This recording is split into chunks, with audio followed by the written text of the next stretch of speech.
Salam sejahtera kepada Puan Haja Zuraida bin Zabah dan juga rekan-rekan sekalian. Kami dari grup 15 akan membentangkan topik 1 mengenai pengenalan penghayatan etika dan peradaban acuan di Malaysia, mengikut 4 peringkat yaitu individu, keluarga, komuniti, dan masyarakat. Perkataan etika berasal daripada perkataan Greek yaitu ethos yang merujuk kepada perlakuan seseorang. Salam sejahtera kepada Dr. Zuraida dan rekan-rekan sekalian. Saya Serena dan saya akan membentangkan penghayatan etika dan peradaban di peringkat individu. Penghayatan etika dan peradaban di peringkat individu merupakan suatu peringkat yang didasari oleh perlakuan dan sifat terhadap diri sendiri secara individu. Berdasarkan maklumat yang telah didapati, pembentukan dalam penghayatan dan peradaban etika ini dipengaruhi oleh pelbagai faktor yaitu pengalaman hidup, nilai pribadi dan prinsip moral, dan juga faktor keadaan. Yang pertama adalah pengalaman hidup.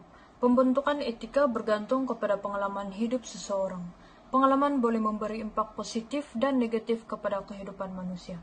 Contohnya, sekiranya perbuatan mengambil rasuah tidak dilaporkan dan tiada tindakan undang-undang diambil, maka seseorang akan beranggapan ia tidak menjadi satu kesalahan.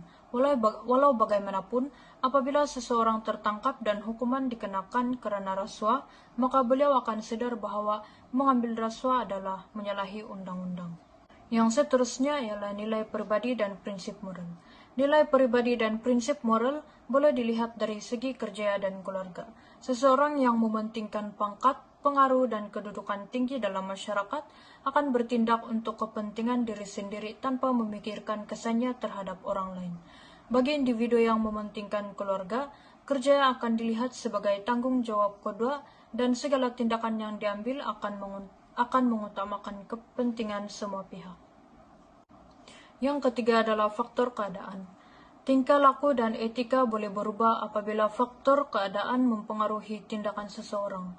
Walaupun manusia mengetahui tindakan seperti mencuri adalah sesuatu yang tidak beretika, tetapi keadaan boleh menyebabkan seseorang itu melakukan perbuatan tersebut.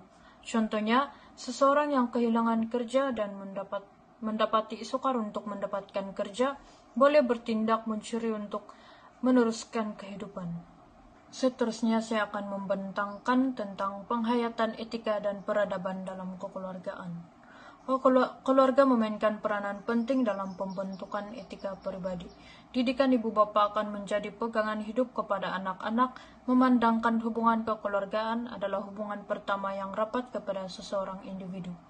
Nilai pribadi adalah dibentuk berdasarkan kepada prinsip kekeluargaan, amalan budaya dan adat, dan nilai murni serta sosial yang diamalkan oleh ahli keluarga.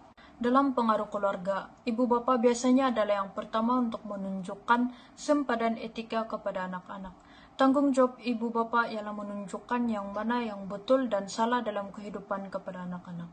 Sebagai contoh, apabila ibu bapa mengajar bahwa mencuri adalah satu kesalahan, maka ia membentuk asas etika pribadi anak mereka. Tingkah laku dan perbuatan ahli keluarga mempengaruhi pembentukan etika anak-anak sejak kecil lagi. Seperti nilai-nilai baik maupun buruk yang diamalkan ibu bapa akan menjadi teladan kepada anak-anak. Ibu bapa mendidik anak-anak dengan menanam nilai-nilai teras kehidupan seperti mengamalkan toleransi, perasaan kasih sayang, berbuat baik, menolong orang, dan nilai-nilai murni yang lain yang menjadi amalan hidup seharian. Di samping itu, ibu bapa perlu lebih tegas lagi dan menghukum anak-anak apabila mereka melakukan kesalahan sebagai langkah mengajar hal yang baik dan buruk. Contohnya, anak yang dimanjakan boleh berkelakuan degil dan tidak menghormati nasihat orang tua. Oleh sebab itu, ibu bapa perlu menjadi lebih tegas lagi dalam mendidik anak-anak supaya mereka tidak menjadi degil lagi. Itu sahaja dari saya, sekian dan terima kasih. Albert di video 11611078 akan membentangkan isi seterusnya yaitu penghayatan etika dan peradaban di peringkat komuniti.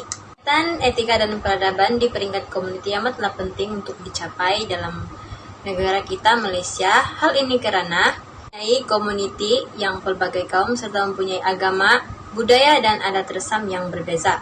Oleh itu, penghayatan etika dan peradaban dalam kehidupan seharian kita untuk memupuk komuniti dalam menghayati dan menghormati segala unsur agama dan budaya yang ada di Malaysia. Kepelbagaian agama di Malaysia menjadikan satu cabaran dalam menghayati etika dan peradaban.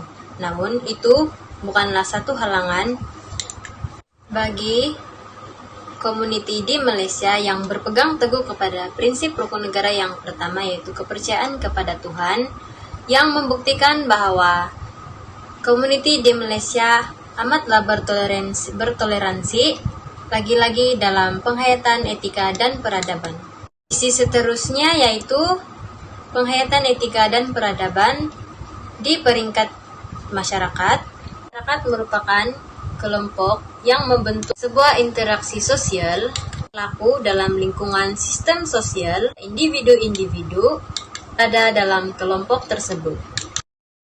Malaysia merupakan negara yang mempunyai masyarakat majmuk dari berbagai etnik dan bangsa yang berkongsi persamaan dan mencari titik pertemuan ketika terjadi perbezaan. Hal ini dapat kita lihat melalui amalan masyarakat di Malaysia. Kesediaan tawar-menawar, berunding, dan melakukan mediasi dapat membawa keamanan, keharmonian, dan kestabilan di Malaysia.